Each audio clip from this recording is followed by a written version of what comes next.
যেখানে শতাব্দী ধরে এমন এক বাদশাহ রাজত্ব করত যে শুধু মুকুটের নয় বরং নিজেকে খোদা দাবি করত। সে বলতো, আমি তোমাদের সব থেকে বড় রব, যার জন্য মানুষ মাটিতে চলতো না বরং সেজদা অবনত হয়ে চলতো। আর তারপর এমন এক রাত আসে যখন একটি স্বপ্ন সে বাদশার ঘুম কেড়ে নেয়। আর যখন মৃত্যু তার সামনে এসে দাঁড়ায় তখন সে এক ফোঁটা পানির সাথেও লড়াই করতে পারে না। আল্লাহ তার সোলকে মাটিতে দাফন হওয়া থেকেও আটকে দিলেন এবং কিয়ামত পর্যন্ত তাকে এক শিক্ষণীয় নির্দেশন হিসাবে বানিয়ে দিলেন। মিশর ছিল সেই সময় সবচেয়ে শক্তিশালী দেশ। নীল নদের তীরে গড়ে ওঠা এক শহর যেখানে ফসলে সোনা ফলত আর বাজার ছিল কানায় কানায় পূর্ণ। প্রাসাদগুলো পাথরের নয় বরং অহংকারের তৈরি ছিল। আর এই সব কিছুর মাঝে এক ব্যক্তি, যার নাম ফেরাউন। তার হুকুম শুধু আইন ছিল না, ছিল মানুষের আকীদা বা বিশ্বাস। মানুষ শুধু তার কথা মানত না, তার কথার উপর ঈমানও রাখত। সে যখন বলতো, আমি তোমাদের সব থেকে বড় রব, তখন পুরো মিশর নিঃশব্দ হয়ে থাকত।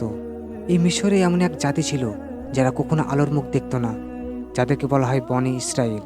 তাদের ঘর ছিল আলাদা, পোশাকও ছিল আলাদা এবং জীবন ছিল ভিন্ন ধরনের। তাদের দাস বানিয়ে রাখা হয়েছিল। তাদের পুরুষরা সকাল থেকে সন্ধ্যা পর্যন্ত পাথর টানত, প্রাসাদ তৈরি করত আর রাতে ক্লান্ত হয়ে ভেঙে পড়ত। তাদের নারীদের শুধু এই জন্য জীবিত রাখা হতো যাতে দাসত্বের সিলসিলা চলতেই থাকে।